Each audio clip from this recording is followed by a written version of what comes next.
Good morning, everybody. Hopefully you can all hear me. My name is Chris Davis, Managing Director of Engage Insight, and we are a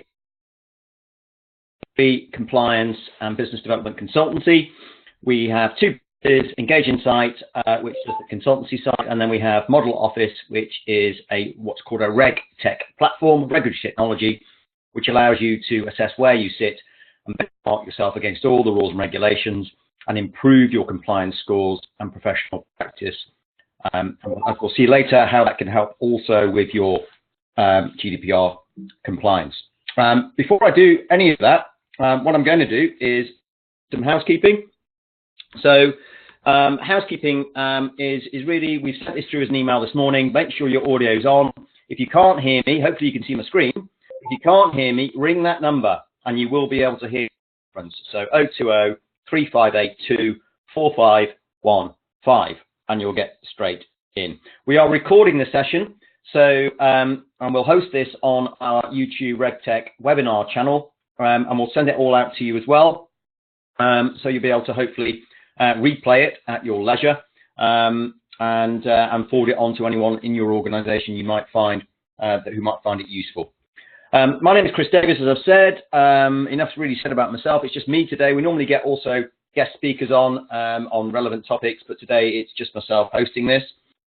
And today's agenda is short and sharp. We're just going to talk about of the real framework, the nuts and bolts of the ICO's GDPR, which they've converted into 12 easy to understand and apply steps. It's important to say that we've done a fair amount of work on GDPR with IFAs, wealth managers, banks, and really it's all about understanding it from a project management perspective. Bite-sized chunks are important, so that's why these 12 steps are quite helpful.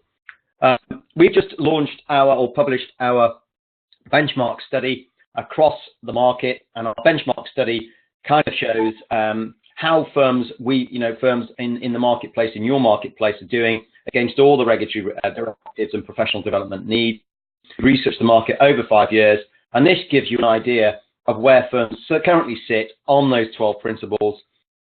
Really, 2/3 are saying they're not quite ready, they're not quite understanding it. You've still got some time, but the problem with the the GDPR is it's a cliff edge approach. 25th of May, you need to be ready. So we're seeing a lot of good activity, a lot of good awareness, but obviously, we need to be mindful that this is a far-reaching piece of regulation. It affects us in all sorts of ways, as we'll see, and we need to make sure that we have it all shipshape by the 25th of May. Who is affected? Well, I talked about this last week, and it's important to re-emphasize this. It's everybody. It's any firm who possesses or processes data pertaining to an identifiable person. So GDPR is all about personal data, and you as a business processing personal data. It's any firm who contacts individuals by phone, email, SMS, or by other means, electronically. And don't forget, it's also not just about electronic communications and holding data, personal data electronically. It's also any data you hold in any files, any handwritten files. So paper-based personal data is also covered. So essentially, within your business, the GDPR covers two key areas. Who is a data controller? So a data controller really is the person who specifies how and why the data is going to be processed. Very important job. The data processor is the person or entity or technology that conducts data processing. So, for example, you may have someone in the business, and there should be in any business, in every business, a data controller, but you might outsource back office, CRM, marketing data, whatever. You might outsource to an outsourced supplier, and in that case, what that means is that they could be the processor, deemed as the processor. So the key area with this is the relationship between the controller and the processor needs to be watertight, as we'll see when we move through the 12 steps. So let's talk about the first step. The first step is really where we all are, hopefully.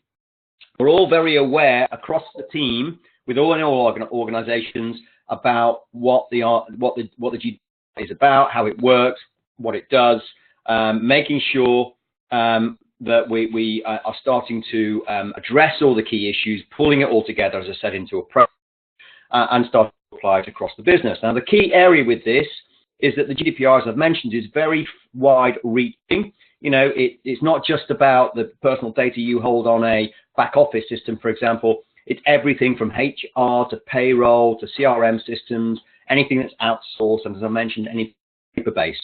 So it is a far-reaching piece of regulation, and as we'll see, what we need to effectively do is map our data across all these areas, which we can do quite easily if we prepare for it and if we leave ourselves a lot of time and we make sure we've got the right people on the case. So what you also need to be doing regarding awareness is really looking at paying attention, if you like, to what's changing from the Data Protection Act through to the GDPR. So one of the big things is timeframes. So if you have now a breach of your data, you have to notify the ICO within 72 hours. Have someone who wants to withdraw their data, which is one of the rights, right to be forgotten, for example, or withdraw it for any particular reason. You now have 1 month, not 40 days. Excuse me, I've got a cold, so you probably hear me working on a couple of strepsils as I'm talking.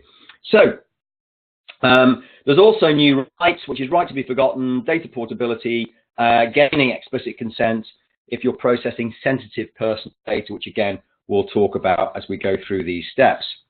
So step 2 is we're talking about really here about documenting personal data.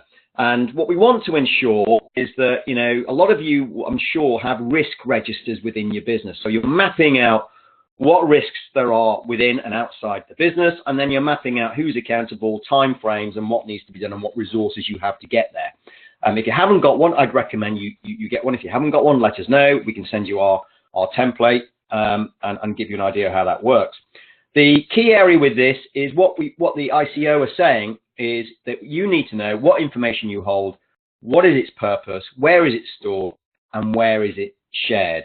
So really what we're talking about is, you know, back office, cash flow systems, selling systems that you have, which has client personal data on, sales database, marketing database, CRM systems, payroll, HR systems we've talked about, email systems, but don't forget also online chat. If you're using WhatsApp, if you're using Facebook, if you're using LinkedIn or Twitter, whatever you're using to communicate to clients, holding personal data, that needs to be mapped. Files held, so look at your servers, look at your desktops, look at your laptops, look at your backups. Anywhere where you're holding client files, very important to make sure that they're all mapped as well. And ideally, what you're trying to do, or what we're encouraging firms to do, is streamline all this process to ensure that it's all held in one place so that it's very easily accessible and you can prove that you know where it's stored, the purpose of it. Very important. You've also got the platforms that you use and the providers, the product providers. I'm sure a lot of you use Unipass to communicate. And that's all secured and it's encrypted. We'll talk about that, why that's important in a bit. And also accounting systems. If that holds any personal data of your clients, again, that needs to be factored in. So what we've got here, if any of you on last week's webinar, what we've got here is some do's and don'ts. Now we are publishing very shortly our paper on the GDPR called GDPR Unwrapped. If you want to know, if you want a copy of that, send me an email. I'll put my email up at the end. Send me an email and we'll get a copy over to you. And it gives all this information and more about do's and don'ts and really good tips about what you need to be now looking at to make sure you're going to be GDPR ready. So in this case, we're looking at really how you're going to map your data. Do's, agree the scope and objective, run it like a project management, use an existing risk register we've talked about. If you haven't got one, get one. Create a simple template. We've got a simple template we can send over to you, which I'll show you in a minute. Cover digital and, as we talked about, map the client offline and online journey. So it's very important that you look at the client journey and how the client is dealing with you from prospect to client onboarding and so forth.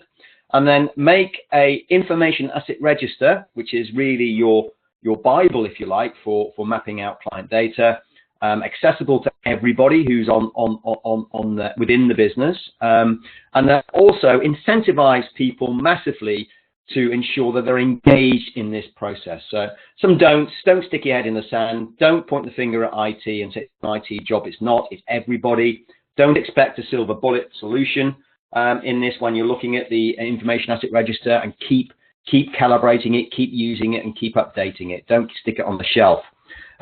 Here's an example of an information asset register. Again, if you want a copy, we'll send it over to you. It'll also be in our GDPR guide, so you can have a look at that as well, with all the tips and strategies that we're putting in there. But really what we're looking at is mapping out, who's the owner, what the asset name is, the description of it, where it's formatted, the purpose of it, location, security, users, retention period, risks, impacts, external sharing, and legal basis. We'll talk about a lot of this in a little while, because a lot of the 12 steps cover these key areas. So the next step 3, is really looking at how you are communicating privacy information. Really important. Article 12 of the ICO takes a look at a concise, transparent, intelligible, and easy accessible form using clear and plain language. It's very important that you communicate privacy information very clearly and transparently as and when it may be requested. There's also Article 13, which requires certain key areas to be disclosed, which is the identification and contact details, for example, of the controller, the data protection officer. Now, you are not probably going to need a data protection officer because you've got less than 250 employees in the business, but we'd recommend that you have a data protection officer designate. Could be the controller, but ideally what you want is a 4 eyes approach. Look at someone else maybe in the business who can take that role. It's also looking at the purpose of the processing we've talked about. We'll talk about lawful basis for processing data, but one of those areas is legitimate interests. And legitimate interest is effectively you are holding the data because you believe you've got the legitimate interest to process that data, and it's really looking at the legitimate interest of the controller from that perspective. So really what Article 13 is all about is really, looking at how you are communicating any privacy information that's requested at any particular time. It's looking at the purpose of processing and the legal basis we talked about. It's really looking at the categories of the personal data that you're holding. You may have different, if you segmented your clients, for example, you may have different personal data held for different purposes, and if that's the case, then you need to look at different, do you need different lawful basis for processing that data. You also need to understand retention periods. We'll talk about that. You need to understand the client's rights, which is all about withdrawal, consent at any time, right to lodge a complaint, and that type of stuff. But we'll talk about that. That follows on to some of the other steps that we'll talk about a bit further down the line. But let's talk about rights. So if you look at what the GDPR is all about, the GDPR really is all about power to the people. It's all about giving more rights, more control of personal data to you. So it's good news in more ways than one, because what it's doing is hopefully it's going to stop boiler room selling outfits. It's going to stop identity theft, illegal processing of data, cybercrime. That's really what it's there for. It's also good news in the sense that, because we're operating in a very highly regulated market, and the FCA framework is a principles-based framework. In more ways than one, with legitimate interests in mind and consent in mind, you do have a very strong position to ensure that you're holding that personal data with the FCA retention periods in mind, which we'll talk about in a little while. So really the rights are all about the right to be informed, the right to access, the right to be forgotten of their data, the right to portability, the right to object at anything at any time, and not subject to auto decision making technologies and processes. So from that perspective, what you need to be aware of is that people will be talking over the garden fence, if you like, and down the pub about the GDPR, and you may get more requests, as we'll look at in subject access requests in a little while. So you need to be prepared for all this. So your processes and policies need to be very watertight around all these key areas. Next one is access requests. Well, recital 63 is all about where possible, the controller should be able to provide remote access to a secure system which would provide the data subject with direct access to his or her personal data. Now, don't worry too much about this. At the end of the day, what the ICO effectively is saying is that, yes, access requests are very much part of this now, and in many ways, you will have secure systems, whether you use a client portal, whether you use a back office system, you will have a secure system that you should be able to give a certain amount of access to. But what we're not saying is that the client in the real world shouldn't be able to access the whole system, etc. That's not where this is going. It's really just ensuring that the clients and people who you process the personal data for, the controller is able to access the system at any particular time and access that personal data very easily. So that comes down to the processes and the policies that you hold within the business. So really the key area on this, we've got kind of some areas around subject access requests on this, do's and don'ts, which again will be in our paper that we'll publish. Do's, well, we talked about recital 63, know it. Know the lawful bases that you're using. It's not a binary choice. We'll talk about that in a little while. Devise a process to ID the person making the request. Really, really important. Don't just, trust the source that's coming to you to say, I want to get access to this personal data. It could be fraud. So again, you need a process in play to ID that person, asking the relevant questions, making sure that it is the right person that you're speaking to. Provide secure and remote access. Well, again, what we're not asking you to do is open up all your systems, because that's totally against the GDPR, but you need a process to actually make sure that's a secure process and that you can actually provide access to that personal data. Link your data subject access request policy to your privacy notice. We'll talk about that in a little while. Privacy notices are going to be very important. You need a privacy notice. It should be really part of your disclaimer procedure. And again, that will be in our paper, which you'll be able to find out a bit more information about there. Deal with the request within 1 month. So again, the timeframes are changing. The DPA was 40 days. Don't be unclear in the relationship between the individual and the data controller. So really, the individual who's putting in a subject access request, you need to ensure that the data controller is on the case and they know what to do, and they know who to talk to and what their resources are. That's very important. Don't fudge the ID process, as we talked about. Don't take it personally if someone is coming to you and saying, I want access, I want to withdraw, etc. Do not take it personally. It's not about you. It's about this new thing that's coming through. And also, don't forget, this is kind of like a classroom environment. We don't know how this is all going to fully play out until it's here. So, you'll start to hear about test cases in the marketplace, which we all can learn from. And don't make it hard. Make it as easy as possible. If it is the right person coming to you for an access request, then make it as easy as possible for them to go through that process. Now, lawful basis is an interesting one. What we've got here is 6 key areas that the GDPR, the ICO have listed that you can use personal data. The first one I'm sure you've all heard of is consent. And on consent, really, it's about being explicit, unambiguous, not making it hard and not trying to fudge the consent process.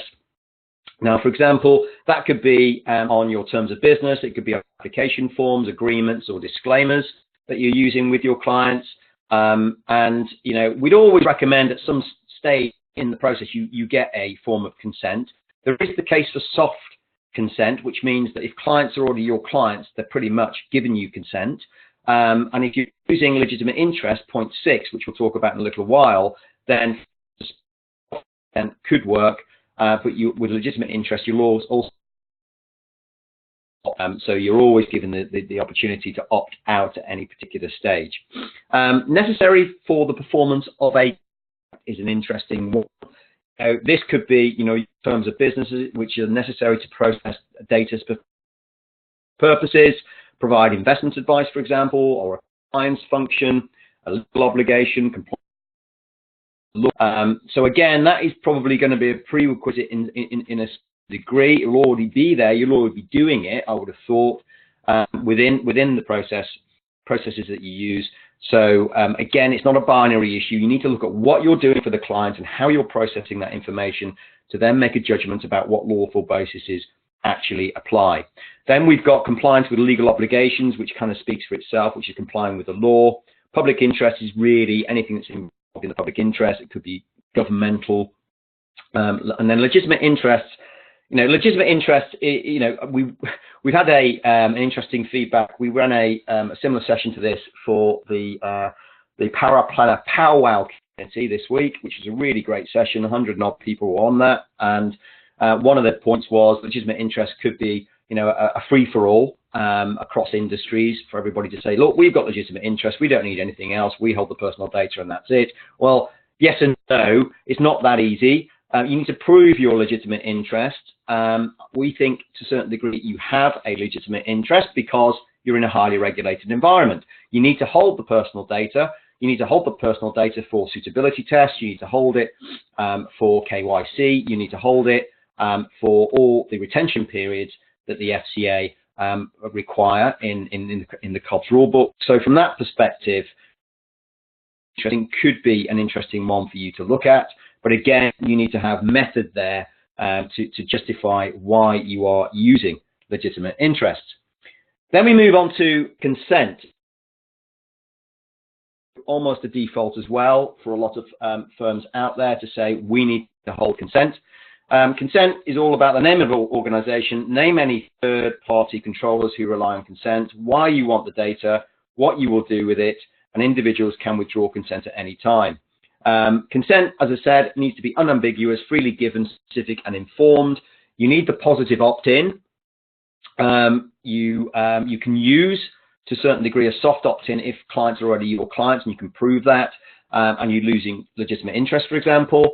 But you need specific terms and conditions for consent, and you can't have things, for example, like pre-tick boxes.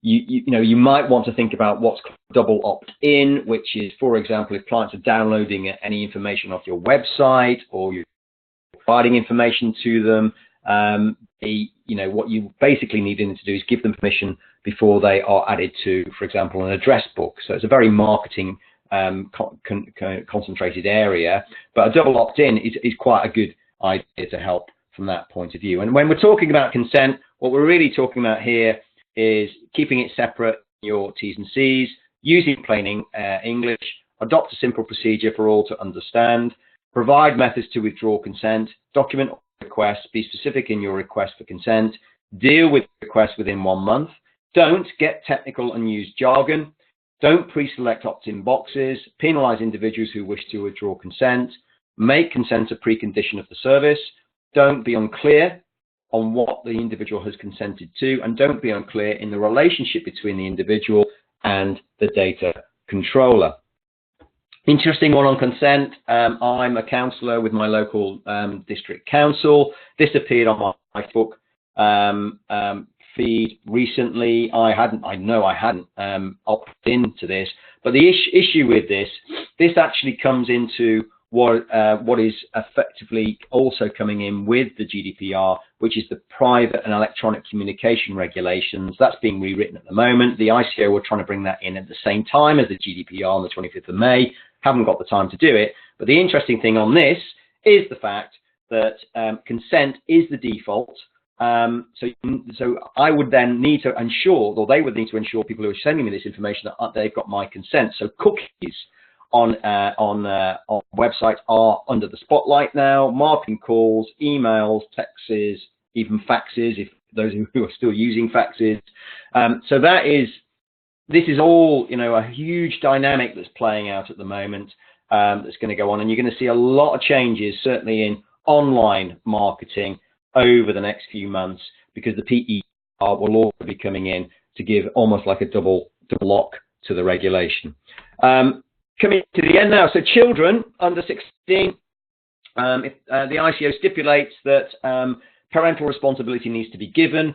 The law is 18, so what happens? Well, this is all about legitimate interest. What legitimate interest do you hold, if you're using that lawful basis, or if you're using consent?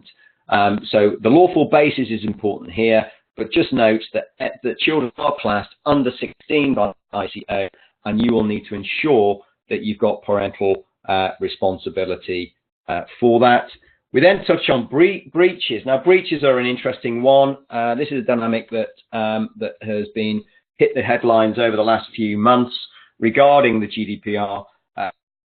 Key areas like TalkTalk, when they had 157,000 of their clients compromised because they hadn't encrypted the software that they use to hold that data. So they were fined under the DPA £400,000. That fine will go up under the GDPR now to 20 million euros, or 4% of worldwide turnover, whichever is higher. So from that perspective, this is a huge area, and unfortunately, breaches tend to be caused by human error. It could be typed email addresses.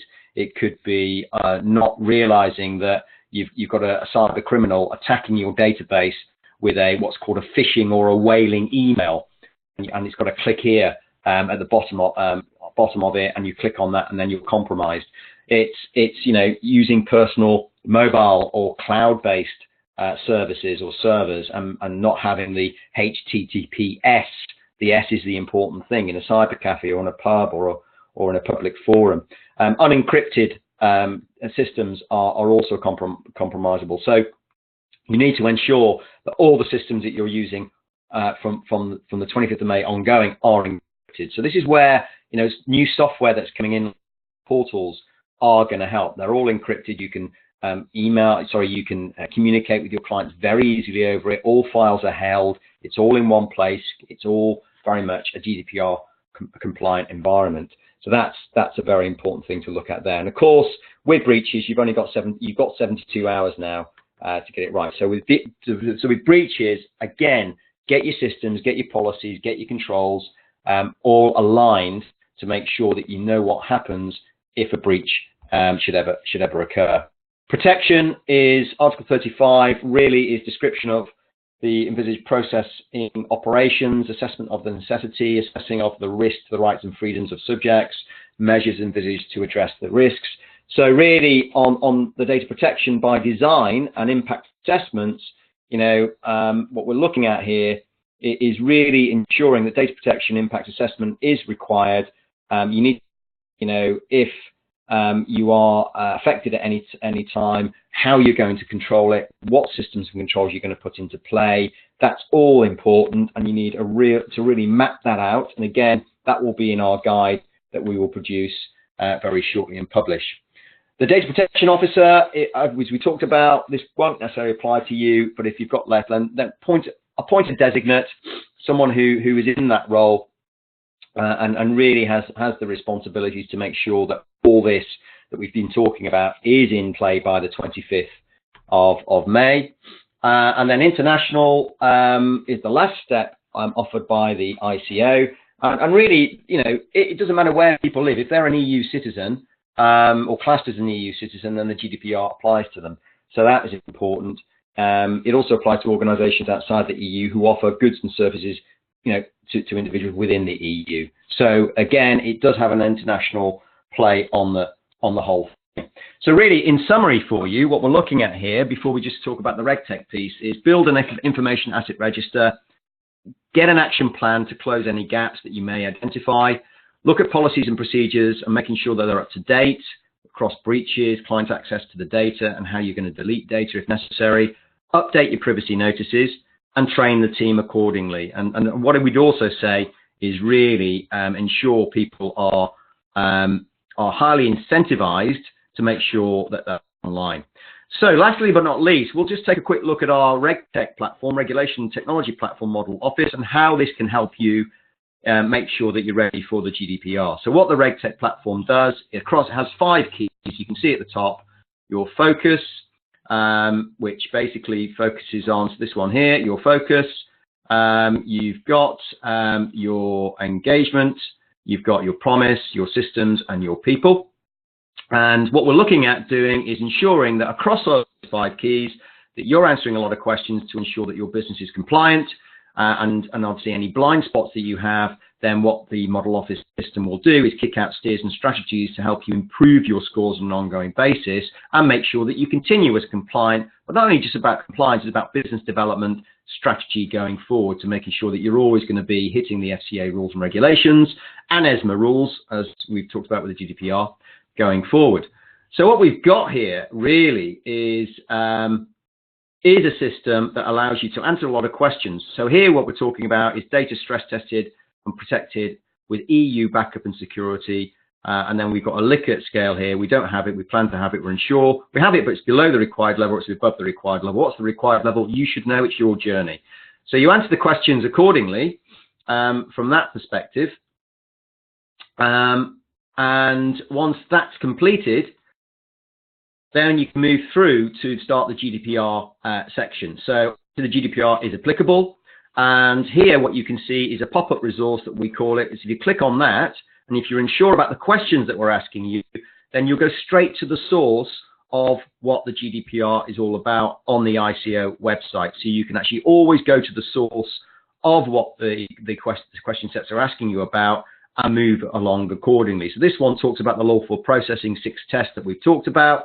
Again, you've got the source there, so you go straight to the ICO website. So we're encouraging you to go directly to the source to ensure you know how to answer these questions going forward.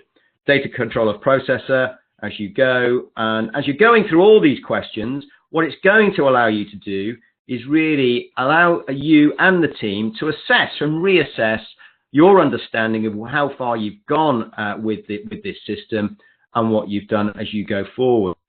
So again, we talked about the PECR, which is the Privacy and Electronic Communications Regulations. If you're uncertain about that, this encourages you. If you haven't got your head around that, again, you go into this section here, and that will take you through to the ICO website, which will cover all that information about the PECR as you move forward.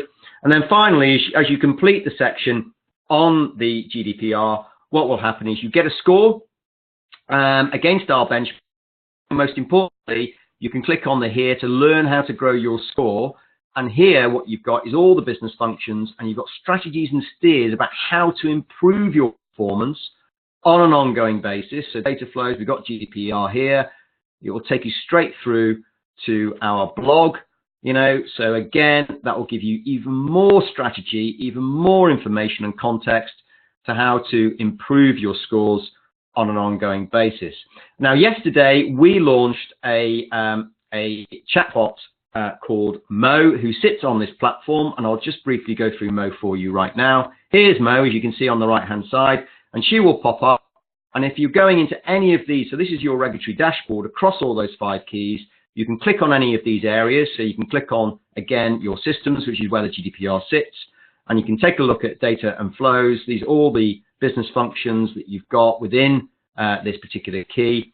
And data flows, this is what we're asking you about.